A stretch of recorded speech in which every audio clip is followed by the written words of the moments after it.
2,000 years ago, laborers dragged themselves up steep hills, hauling massive stones to ever higher elevations. Their task, to build an enormous wall to keep out the nomadic tribes from the north. The emperor, the first emperor of China, is dead, but instead of passing away peacefully, he has been meticulously preserved. Well, sort of. You see, the emperor had a very specific set of instructions for his funeral. We hope you enjoyed these snippets of history as much as we enjoyed sharing them with you. If you found yourself captivated by the stories and eager for more, please don't hesitate to show your support. Your encouragement means the world to us and inspires us to continue weaving these historical tales for you. Sweet dreams. He wanted to be buried with 4,000 of his elite soldiers, each one hand-picked for their fighting skills and unwavering loyalty.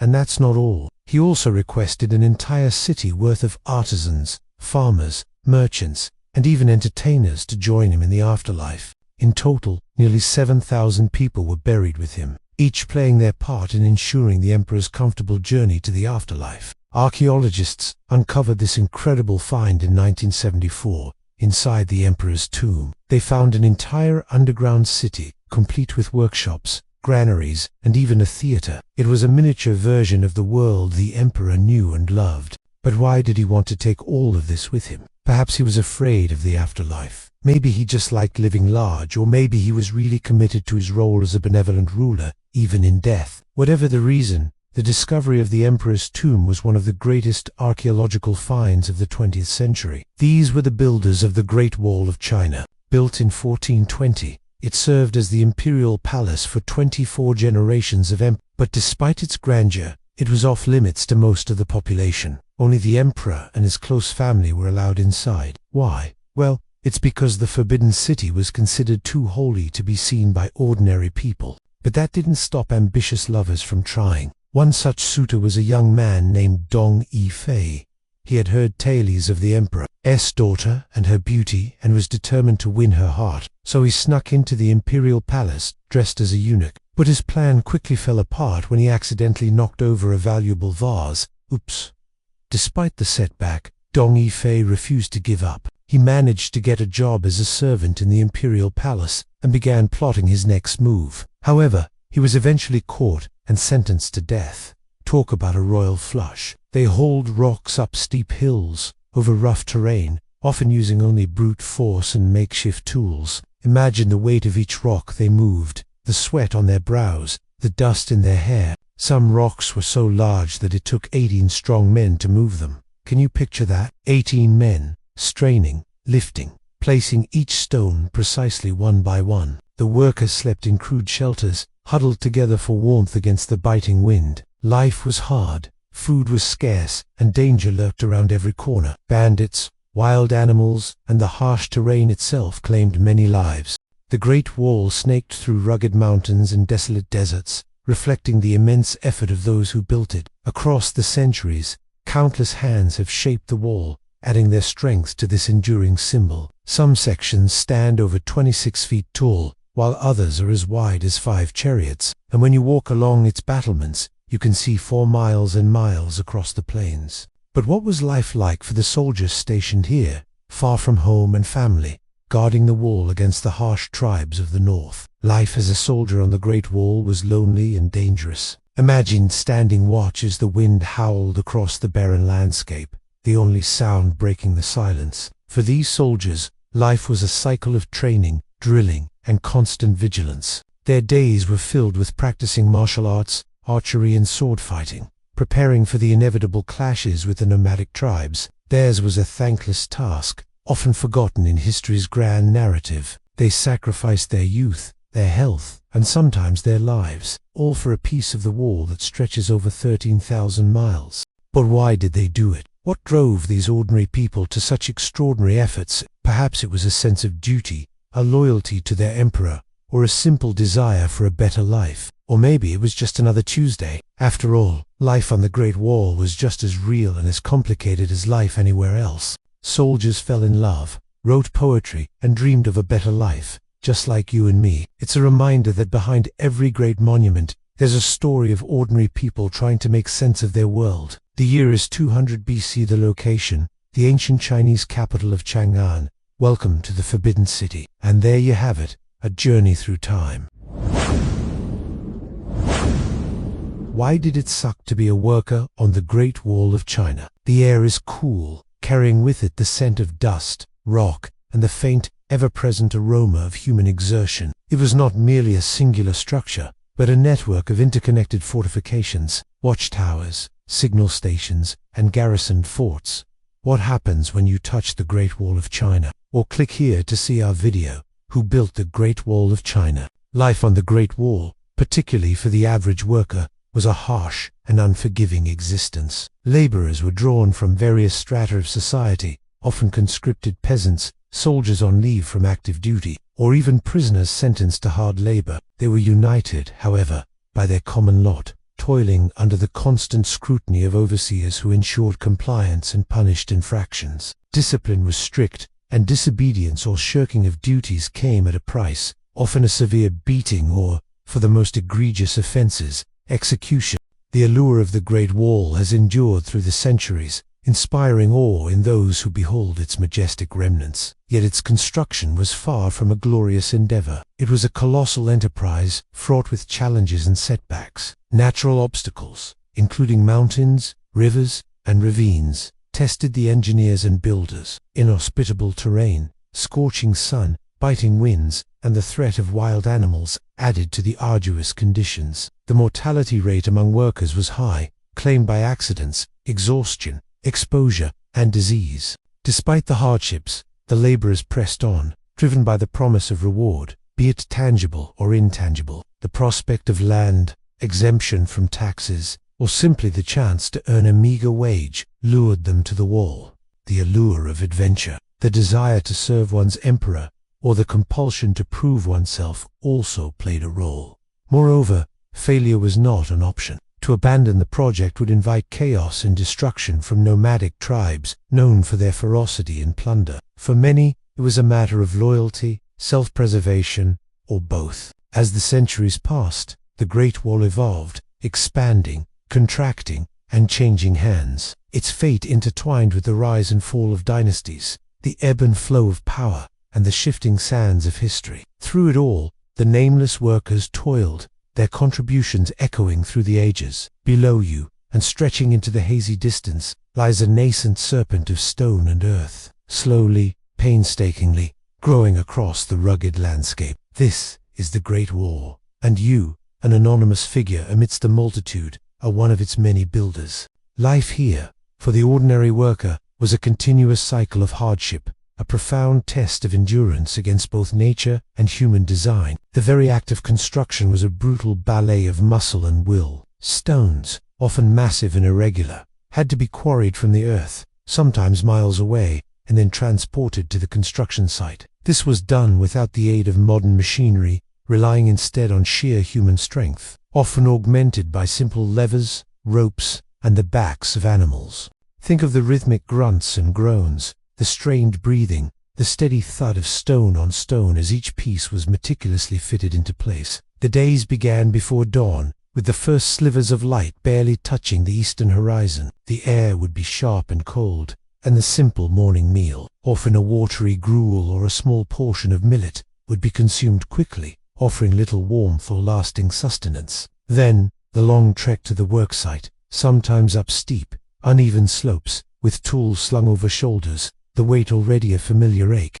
The work itself was relentless. Imagine swinging a heavy pickaxe into stubborn earth, the jarring impact vibrating through your arms, or lifting heavy baskets of soil, carried on yokes that dug into your shoulders. The rhythm of the work was slow, deliberate, driven by necessity and the watchful eyes of overseers. Food, when it came, was often inadequate. The logistical challenge of feeding thousands of laborers spread across vast, remote distances was immense. Supplies were frequently scarce, spoiled, or simply did not arrive in sufficient quantities. Hunger was a constant, gnawing companion, a dull ache that never truly left, making the already arduous labor even more draining. You might find yourself sharing a meager portion with several others, each person acutely aware of the preciousness of every single grain. The threat of starvation, or at least severe malnutrition, loomed perpetually. weakening bodies and making them susceptible to other dangers. And dangers there were, in abundance. Accidents were commonplace and often fatal. A misplaced foot, a crumbling rock face, a sudden slip on loose scree. Any of these could lead to a swift and tragic end. Imagine the sudden, sharp cries, the frantic scramble of others, the quick, grim removal of a body, and then the silence as work resumed, a stark reminder of the fragility of life on the wall. Broken bones, deep cuts, and crushing injuries were everyday occurrences, often left untreated or poorly managed, leading to infection and lingering disability. Beyond accidents, disease swept through the labor camps with chilling regularity. Poor sanitation, crowded conditions, and weakened immune systems created fertile ground for epidemics. Dysentery, typhus, and other fevers would claim lives with a swift and brutal efficiency. Imagine the faint, persistent coughs echoing through the makeshift shelters at night, the fevered moans, the hushed whispers of despair. There was little in the way of effective medicine,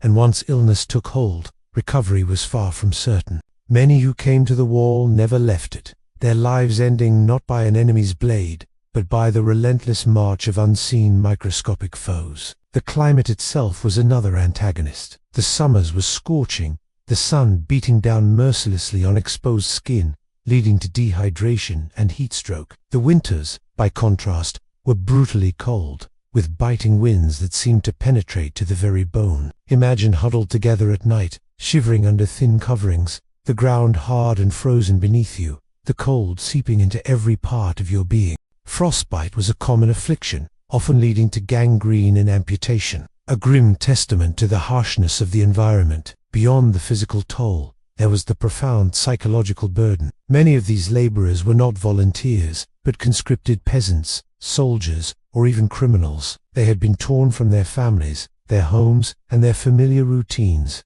transported to distant, desolate locations. They had been promised land, wealth, freedom.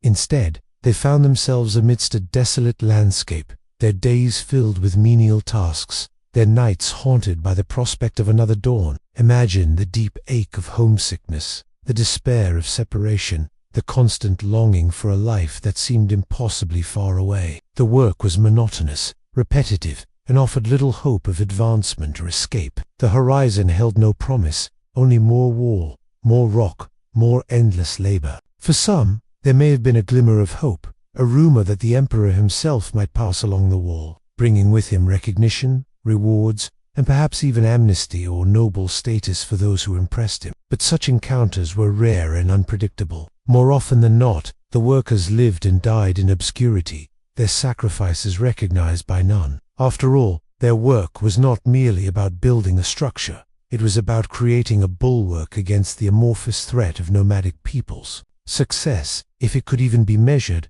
was defined not by the completion of a magnificent structure, but by the absence of invaders. These nameless laborers, toiling under the whip of necessity and the lash of the overseers, became the unseen guardians of a realm. Their sweat, their blood, their very essence mingled with the dust and mortar, creating a timeless monument to human endurance. Imagine yourself, if you will, standing on a windswept, barren hillside, the sun already beginning its slow descent, painting the distant peaks in shades of muted orange and purple.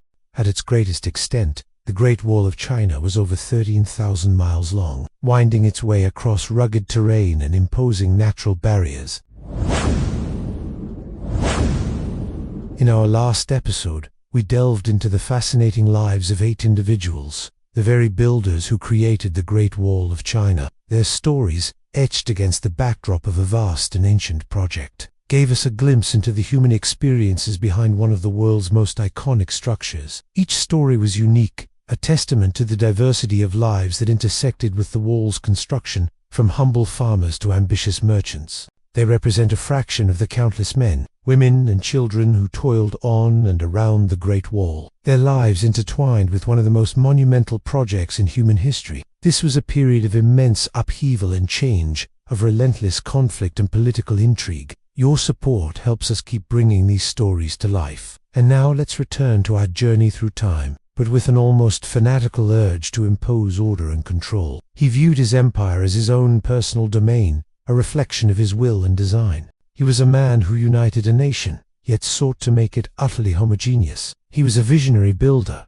yet a merciless oppressor. His story is a cautionary tale, a reminder that even in the pursuit of greatness, the flame of individuality must not be extinguished. He died believing himself to be immortal, only to be remembered as the first emperor of a unified China, a title that both celebrated his achievements and foreshadowed the tragedies that befell his successors. As we reflect on his life, we are left with a sense of melancholy, a recognition of the human cost of empire and the tragic consequences of unchecked ambition. To him, the vast and diverse population of China was not a collection of individuals, but a flock to be shepherded and directed by him alone.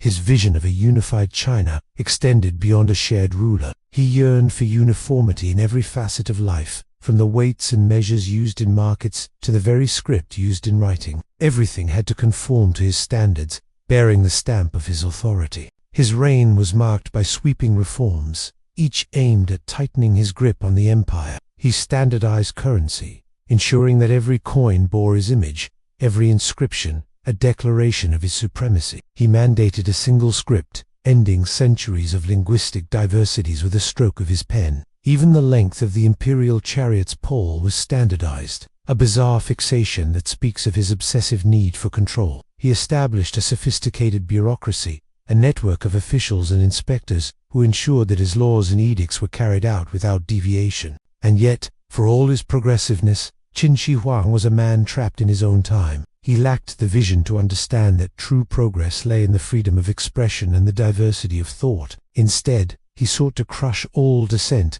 to snuff out every flame of individuality that dared to flicker against the overwhelming darkness of his authority. His infamous burning of books and persecution of scholars stand as stark reminders of his short sight, a tragic chapter that could have been avoided had he embraced the richness of his empire as cultural tapestry. It was a time when kingdoms rose and fell, when old alliances were broken and new ones forged, and when the very fabric of Chinese society was being the Great Wall, a structure that had begun as a series of fragmented barriers, became under his rule an unbroken testament to his authority. It stretched across the rugged terrain of northern China, a tangible symbol of his desire to keep his empire secure. His obsession with immortality, though misguided, led to the creation of one of the most remarkable archaeological finds in history, his underground tomb, a subterranean labyrinth filled with priceless artifacts, a silent testament to the vanity of earthly pursuits. His life was a tempest, a whirlwind of relentless ambition and unmatched drive. Born as Ying Zheng, he was destined for greatness, inheriting the throne of the Qin state at the tender age of 13. His ascent to power was meteoric. He led his state to military supremacy, vanquishing rivals and forging alliances. By the time he was 30, he had laid the foundation for an empire. Under his banner, the disparate kingdoms trembled before the might of the Qin. His strategic brilliance was matched only by his ruthlessness, his enemies crushed without mercy. His sights set on the distant horizon, he dreamt of a unified China, a dream that seemed almost audacious, bordering on madness. But Ying Zheng was not a man easily deterred. His resolve was as firm as the mountains, his determination as unending as the plains. He embarked on a series of relentless campaigns, each one bringing him closer to his audacious goal. Siege after siege, kingdom after kingdom fell before his armies, their banners becoming but a memory, their rulers sent into exile or oblivion. Finally, in 221 BCE, the long and arduous process reached its zenith. As the last kingdom capitulated, a stunned silence fell across the land. The Warring States period, a chapter filled with strife and division, had drawn to a close. In its place stood Ying Zheng, no longer a king, but an emperor, the first emperor of a unified China. In triumph, he shed his old title and donned a new one, a title that echoed the grandeur of his achievement. Qin Shi Huang, the first emperor. Within this turbulent landscape, the lives of these 8 individuals unfolded, their choices and actions driven by the circumstances of their time. Their decisions to flee to the countryside, to seek work on the wall, or to remain in their hometowns were not merely personal, but often influenced by external pressures.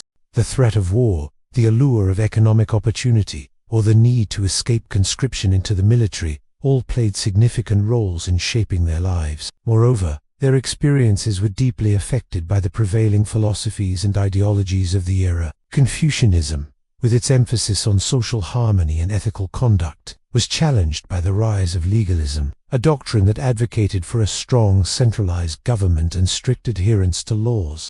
This shift in thinking had profound implications for the way people were governed and the expectations placed upon them. The lives of our 8 individuals were touched by this ideological struggle. Whether they fully embraced legalism, resisted Confucian ideals, or found themselves caught in between 2 competing ways of life, their experiences were not isolated, but part of a larger social fabric woven with the threads of hope, despair, love, loss, and resilience. And while their individual stories may have been lost to the sands of time, their collective experience continues to echo, reminding us of the human face of history and the profound impact of large-scale projects on ordinary lives. We saw bravery, resilience, and cunning, along with moments of camaraderie and love, amidst the hard labor and unforgiving conditions. We learned about family bonds, the challenges of love and marriage, and the constant struggle to survive in a world shaped by war and imperial ambition. Each person had dreams, fears, and aspirations,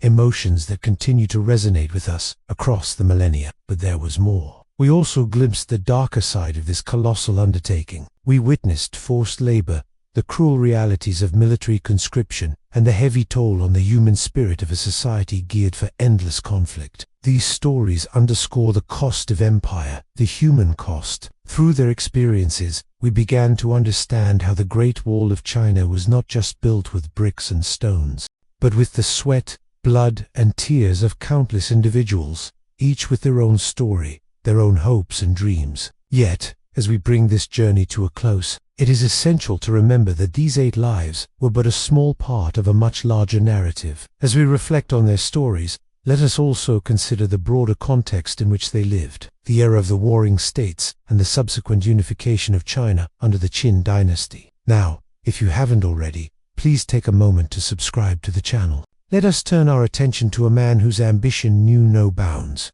a man who reshaped the course of Chinese history forever, the first emperor of a unified China, Qin Shi Huang. But his ambitions did not end with unification. Qin Shi Huang was a man possessed, not merely with the desire for power, and yet, amidst his many flaws, Qin Shi Huang was a builder, a man who left an indelible mark on the landscape of China. The life of Qin Shi Huang was a paradox, a blend of progressive reforms and oppressive control, of grand ambition and petty tyranny.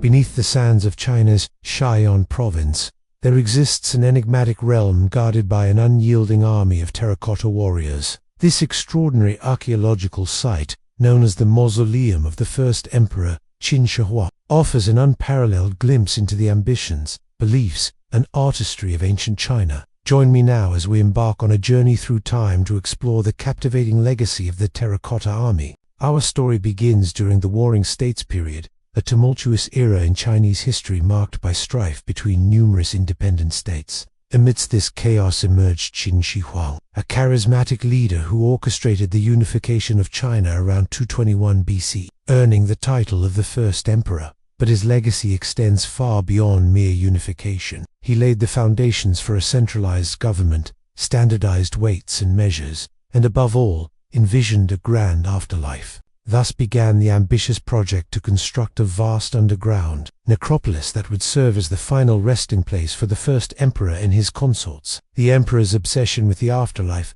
was nothing short of alchemy. He eagerly devoured texts on alchemy, seeking the elixir of immortality. While his efforts to achieve eternal life in the physical world proved futile, he determined to create an enduring legacy in death. The construction of the Terracotta Army commenced around 200 BCE and continued intermittently for several decades. Historians estimate that over 7,000 soldiers, 130 chariots, and 520 horses were meticulously crafted and buried alongside the emperor, forming a spectral legion designed to safeguard his eternal journey. Now let's delve deeper into the heart of this fascinating discovery. The Terracotta Army was not unearthed in a single, earth-shattering moment, but rather through a series of fortunate coincidences. In 1974, a group of Chinese farmers stumbled upon a broken terracotta warrior while digging a well. This chance discovery led to a systematic excavation that revealed a vast network of underground pits housing thousands of these lifelike figures. Each warrior stands as a testament to the exceptional craftsmanship of the time,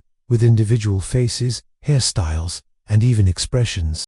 The uniformity in their ranks belies a society with a burgeoning sense of order and central authority, hallmarks of the Qin dynasty. The attention to detail is truly remarkable. The armor, weapons, and even the textures of their clothing are rendered with stunning accuracy. Some warriors hold long spears poised for battle, while others grasp bows and arrows ready to defend their emperor. Charioteers stand beside their horses, showcasing the importance of logistics and mobility in ancient warfare. Even the smallest details, such as the texture of robes and the folds of military capes, are masterfully depicted, transporting us back to a pivotal moment in history. The colors that once adorned these warriors have, for the most part, faded into the annals of time, leaving us with a monochromatic view of the army. However, fragments of vibrant hues can still be seen on some figures, hinting at the richness of their original appearance. Imagine the spectacle of thousands of hand-painted soldiers in their prime, a kaleidoscope of colors amidst the muted browns of the fired clay. Such a sight would have been nothing short of breathtaking. The discovery of the terracotta army raised many intriguing questions.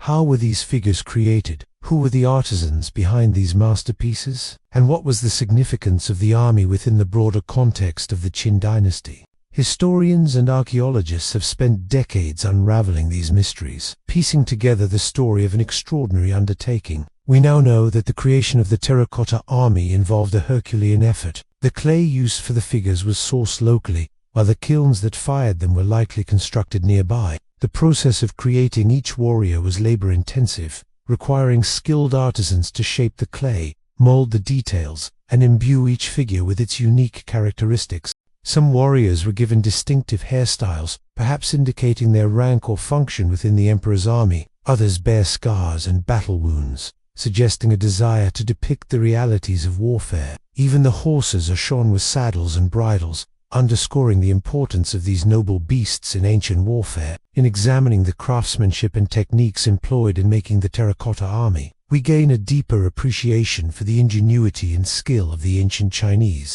These figures are not merely statues, but rather represent a sophisticated understanding of human anatomy, equine form, and the tools and accoutrements of war. Furthermore, the terracotta army serves as a valuable resource for historians seeking to understand the evolution of art and aesthetics in ancient China. The attention to detail, the natural poses, and the attempt to capture individual character through facial features and body language offer insights into the cultural values and artistic sensibilities of the time. It allows us to appreciate the beauty and expressiveness that ancient Chinese artists sought to achieve. Even in the midst of a massive construction project, the scale of the terracotta army is truly awe-inspiring. Stretching over a vast underground complex, this silent legion is a testament to the ambition and resources of the Qin dynasty. The sheer number of figures, each meticulously crafted, speaks to a society capable of monumental undertakings. The size of the army reflects the importance placed on military strength, and the emperor's desire to maintain control, even in the afterlife. It also raises questions about the logistics and organization required to manage such a massive construction project, offering valuable insights into the administrative capabilities of ancient China. The discovery of the terracotta army has had a profound impact on our understanding of ancient China. It has revolutionized our perception of the Qin dynasty, showcasing a level of sophistication, artistry, and organizational skill that was previously underestimated. The army has also captured the imagination of people worldwide, serving as a reminder of the rich tapestry of human history and the enduring legacy of past civilizations. Today, the terracotta army stands as a UNESCO World Heritage Site, drawing visitors from around the globe who come to marvel at this extraordinary relic of the past. The ongoing research and conservation efforts ensure that these ancient warriors continue to reveal their secrets, allowing future generations to appreciate the genius of those who created them. As we conclude our journey through the enigmatic world of the terracotta army, we are left with a sense of wonder and appreciation for the rich heritage of ancient China. The meticulous craftsmanship, the grand scale, and the historical significance of this remarkable discovery continued to captivate the minds of all who behold it. Whether you stand among the silent ranks of the terracotta army or contemplate its mysteries from afar, one thing is certain: the legacy of Qin Shi Huang's spectral legion will endure for millennia to come, serving as a timeless testament to the human spirit of innovation, artistry, and the eternal quest for immortality. Thank you for joining me on this journey through time. If you enjoyed this exploration of the Terracotta Army, I invite you to stay tuned for more captivating stories about ancient China and other historical wonders. Until next time, may your own journey through history be filled with excitement and discovery. Life in the Forbidden City.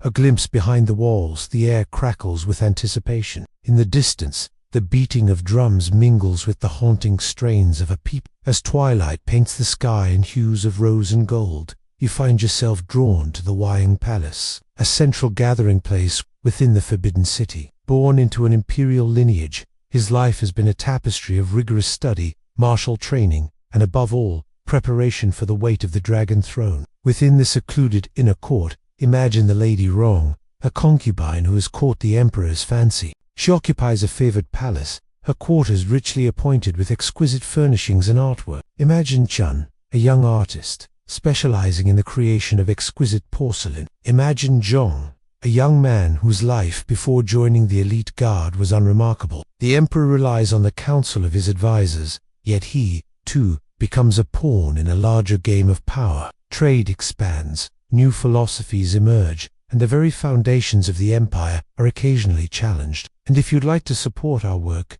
please consider becoming a patron. Your support allows us to bring these stories to life and preserve history for future generations. Together, we can keep the stories alive. How do these external forces intersect with the lives of those within the palace? Do they remain oblivious, cocooned off from the wider world, or do they sense the tremors of change on the horizon? What does it mean to live in a world so carefully segregated, where the highest opulence rubs shoulders with the most stringent austerity? And what does it reveal about the human condition, the choices people make, the sacrifices they endure, and the dreams they dare to hold on to in the face of such rigid confinement? The Forbidden City stands as an enduring testament to an era of imperial grandeur. It is a place where opulence met protocol, where tradition dictated every waking moment, and where the echoes of the past still linger within its ancient walls. The concubines vie for his attention, each hoping to secure a future for themselves and their children. The eunuchs serve diligently,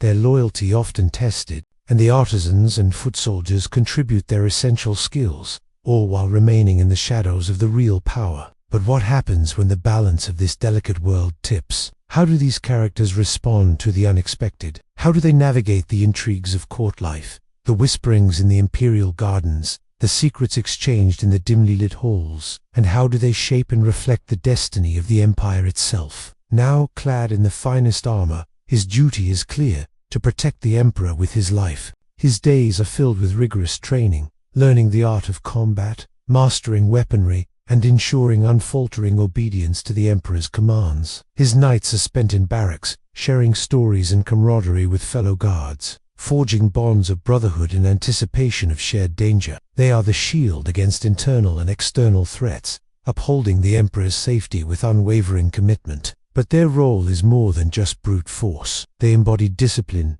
decorum, and an unflinching loyalty that mirrors the Confucian ideals held up by the empire. Despite their crucial role, they remain largely unseen by the court. They are the silent guardians, their presence felt but rarely witnessed. They stand as a constant reminder of the precarious nature of power and the ever-present need for protection. His life outside the palace walls is unknown, but within the imperial workshops, he is a vital contributor to the opulence that adorns the court. His days are spent mixing clays, molding delicate forms, and painting intricate designs. Each piece he creates is destined to become a treasured item in some imperial palace, gracing the tables of high-ranking officials or adorning the shelves of the emperor's private chambers. He works not just for prestige, but to ensure the continuation of his craft, passing down ancient techniques to eager apprentices. In his hands, humble clay and water transform into objects of beauty, each bearing silent witness to the skill and artistry of their creator.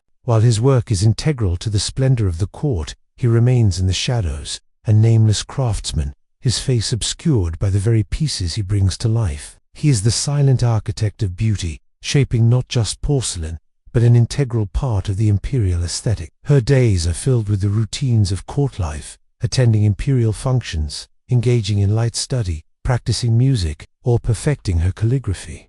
But her world is not without its complexities. There is a hierarchy among the women of the imperial court, and she must navigate this carefully. There are those who have captured the emperor's heart, and those who have not. And then there are the children born within the palace walls, the future heirs apparent, the princes groomed for roles of their own in this intricate game of power. The concubines, while living in luxury, are not immune to the pressures and intrigues of court life. They form alliances, they manage rivalries, and they hope, always hope, that they will be the ones to bear the next emperor. And as the emperor ages, their hopes turn to desperation. Now, in his prime, he navigates the labyrinthine corridors of the Forbidden City, the epitome of Confucian ideals, expected to be a sage king, a benevolent and wise ruler. Among the enigmatic figures populating the Forbidden City is the eunuch, an individual whose story is marked by sacrifice and service. Enter Li Xiang, a eunuch who has served the imperial household since his youth. Castration was a necessary rite of entry into this specialized role, and now he finds himself navigating the labyrinthine corridors of power within the palace walls. His life has been one of complete dedication to the imperial court, rising early to prepare the emperor's chambers, organizing scrolls and artworks, managing the imperial library. His knowledge of the palace is unparalleled. He knows every nook, every cranny, every secret passageway. Over the years, he has risen through the ranks, gaining the trust of the emperor and his household. He has witnessed the birth of heirs, the arrival of foreign dignitaries, and the quiet moments of the emperor's private life. His service is often unseen, his presence unnoticed by the common court visitor. Yet he is the silent backbone of the imperial household, ensuring that the wheels of the vast empire turn smoothly. But the life of a eunuch is not without its sorrows. He has no family of his own, his body bearing the physical marks of his unique position. And though he is trusted by the emperor, he remains forever an outsider looking in, separated from the joys and privileges enjoyed by the rest of the court. Yet beneath this stoic exterior lie vulnerabilities, personal desires, and the constant burden of ensuring the mandate of heaven remains firmly upon him. His days are packed with rituals and responsibilities. Imagine him seated in the Hall of Supreme Harmony, the largest and most ornate structure in the complex, presiding over important court functions. Here, decisions affecting the empire are made, policies discussed, and officials ranked. But even in this hallowed hall, he is not alone. At his side is a retinue of advisors, eunuchs, and attendants, constantly serving, observing, and guiding. After long days of courtly duties, he might retire to the Young Shin Dion, his private quarters, a sanctuary within the vast complex, seeking solace in calligraphy or poetry, finding temporary release from the pressures of his station. But even here, his responsibilities do not end. Here, too, he will receive carefully selected visitors, managing the delicate balance of courtly etiquette and genuine human connection. Suddenly, the heavy curtains part and a figure emerges, resplendent in robes of gold and scarlet. It is the emperor, the son of heaven, the focal point of a universe that revolves around him. Around him are gathered his consorts and courtiers, their own attire a riot of color and texture, each vying for the emperor's attention, each playing their part in this intricate drama of power and prestige. But what led these individuals to this point? What were their aspirations, their fears, their dreams? Let's take a moment to explore their lives. Enter the emperor. For our first character, let us turn to the very epicenter of this world, the emperor. His Majesty's concubines, amidst the grand halls and courtyards, there exists a quieter drama playing out, the lives of the imperial consorts and concubines, a eunuch's predicament, the artist's touch. Amid the grandeur of the Forbidden City, one trade stands out as both essential and often overlooked: the artisans, foot soldiers of the Dragon Throne. Among the inhabitants of the Forbidden City, a group stands as the silent backbone of imperial power, the foot soldiers of the Imperial Guard, the intertwined destiny. Within the vast expanse of the Forbidden City, a complex web of relationships unfolds. Beyond the shadow of the walls, though the Forbidden City appears self-contained, it is not immune to the winds of change. The world outside its protective walls continues to evolve. From the rugged hillsides where the great wall snakes across the land, from the silent underground army of clay, and from the secluded, ritualistic world of the Forbidden City, we have traveled far and wide across ancient China, exploring its monumental past and the stories that breathe life into its relics. Now, as our journey begins to wind down, we find ourselves at the crossroads of history, where the echoes of the past mingle with the whispers of the present. And now, as our adventure through the heart of ancient China draws to a close, it's time for one last stop on this whirlwind tour. But first, a quick word from our sponsor. Our journey takes us to the majestic foothills of the Himalayas, where legends come alive and the air is as fresh as the mountain spring. At Shangri-La Hotel, Addis Ababa, your rejuvenation is their priority. Visit the fitness center, a sanctuary of modern equipment and panoramic views, or unwind with a revitalizing treatment at the spa. The presidential suite also boasts a separate bedroom for guests, ensuring everyone enjoys a comfortable stay. And if you're feeling musical,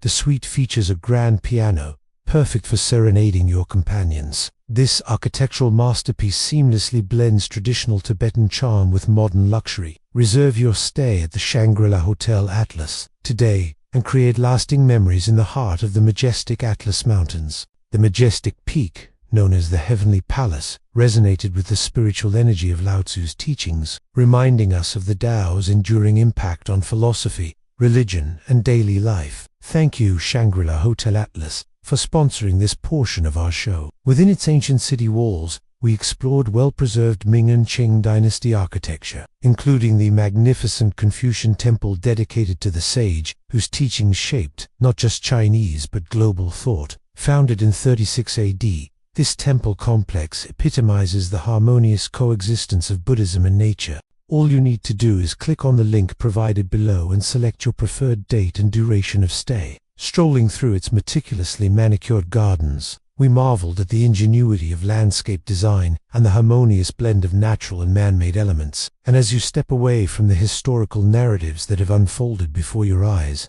I challenge you to consider how the legacy of ancient China might influence and inspire you in your own life. The grand hall of worship and the exquisite inlaid marble depict the zenith of Qing dynasty art, leaving us in awe of the skills of artisans of the past. Or perhaps you've been moved by the sheer determination and ambition of the warrior emperors like Qin Shi Huang, as darkness gracefully envelops the land. It's time for us to bid adieu. Before we part ways, I want to extend my heartfelt gratitude for your presence on this adventure through time. Your engagement has been the fuel that has kept our journey vibrant and meaningful. Maybe the serenity of Mount Tai or the White Cloud Temple has touched your soul, leading you to seek moments of peace and reflection in your own busy life. The intricately adorned Longmen nearby stand as a testament to the power of faith and the devotion of countless pilgrims who have walked this sacred path. Sleep well, and may the spirit of adventure guide your steps on life's journey. Until next time, farewell. In the bustling streets of modern China or the tranquil lanes of your own neighborhood, remember the lessons of history, embrace the wisdom of the past, and let the spirit of ancient China continue to inspire you in the chapters of your own story. Together, we can continue to traverse the annals of history, unraveling the tapestry of our shared human heritage. The exquisite woodblock New Year pictures that have originated from this town are a vibrant expression of traditional arts and culture. Imagine waking up in a grand bedroom adorned with rich wood paneling and exquisite fabrics. Natural light streams in through large windows, showcasing breathtaking views of the surrounding mountains. The philosophies espoused by Lao Tzu, the military strategies outlined by Sun Tzu, and the artistic brilliance showcased in ancient poetry and painting continue to resonate across the corridors of time. In Xianyang, the remnants of his imperial palace silently narrate tales of an era marked by both progress and tyranny. In the necropolis of Lintong, we encountered the Terracotta Army, a legion of life-size terracotta soldiers, each bearing witness to the emperor's obsession with immortality and his belief in an afterlife filled with earthly grandeur. The discovery of these warriors more than 2,000 years ago sent ripples through history, offering us a rare window into the art and technology of the pre-dynastic age. The spacious living area is perfect for entertaining or relaxing with loved ones. And when it's time to unwind, retreat to the elegant bathroom, complete with a deep soaking tub and a separate rain shower. Some suites even feature private balconies where you can sip tea while taking in the fresh mountain air. The hotel's design embodies the spirit of the Himalayas, with interiors that echo the region's cultural heritage and warm hospitality. Located in the vibrant city of Chengdu, the capital of Sichuan province, Shangri-La at last is the epitome of urban elegance. Its strategic location allows guests to explore the city's rich cultural heritage and natural wonders with ease. Our journey culminates here in the bustling heart of Beijing, the capital city that stands as the epitome of China's dynamic blend of tradition and modernity. Our adventure began in the northeastern reaches of the country, where we stood atop the colossal grandeur of the Great Wall snaking its way along the horizon. From the top of this ancient marvel, we contemplated the resilience of human endeavor, the sweat, the blood, the countless lives invested in its construction. Nestled amidst snow-capped peaks and verdant valleys is the Shangri-La Hotel. At last, a sanctuary of luxury and tranquility. Each space has been thoughtfully designed to provide the utmost comfort and style. Natural materials, earthy tones, and intricate details create an ambiance of refined Tibetan chic. Whether you're traveling for leisure or business, the hotel offers an array of exceptional facilities to cater to your every need. Indulge in authentic Cantonese cuisine at the Yu restaurant or savor authentic Shanghainese flavors at the Shang Palace. For a more casual dining experience, head to the Horizon restaurant, which offers a delightful selection of international dishes. Today, allow me to introduce you to the latest addition to the Shangri-La family, the Shangri-La Hotel. Your journey begins the moment you step into your guest room or suite. Now, let's talk about something near and dear to my heart, wellness. And now for a special treat, a glimpse into the luxurious presidential suite. But the opulence doesn't end there. Ladies and gentlemen, I invite you to embark on an unforgettable journey of luxury and discovery. And now back to the episode. We descended to the plains, where the enigmatic warrior emperor, Qin Shi Huang, the first emperor of a unified China, once rode his carriage. In the mystical realm of Mount Tai, we witnessed the profound influence of Taoist thought on Chinese civilization. Our journey continued to Pingyao, a town that seemed frozen in time. We then delved into the heart of Chinese spirituality at the White Cloud Temple. Finally, we arrived at the Summer Palace in Beijing, a UNESCO World Heritage Site that served as the imperial retreat for centuries. And now, ladies and gentlemen, I invite you to embark on your own extraordinary adventure through the heart of ancient China. As our journey through these ancient landscapes comes to a gentle close, I want you to take a moment to reflect on the myriad ways in which the echoes of the past continue to shape our world today. The spirit of innovation that led to the creation of the intricate mechanisms of the South China Sea also serves as a reminder of humanity's boundless curiosity and thirst for discovery. Have you drawn inspiration from the unyielding perseverance of the laborers who built the Great Wall? I encourage you to carry these experiences with you, to let them serve as guiding principles or sources of strength whenever you encounter challenges or seek solace in the beauty of your surroundings. And so, dear viewers, our journey through the heart of ancient China draws to a poetic conclusion under the soft glow of twilight. If our exploration of ancient China has sparked your curiosity, or if you'll yearn for more such adventure, I invite you to hit the subscribe button and join our growing community. Until we meet again on our next exciting escapade, may your days be filled with wonder and your nights with peaceful dreams.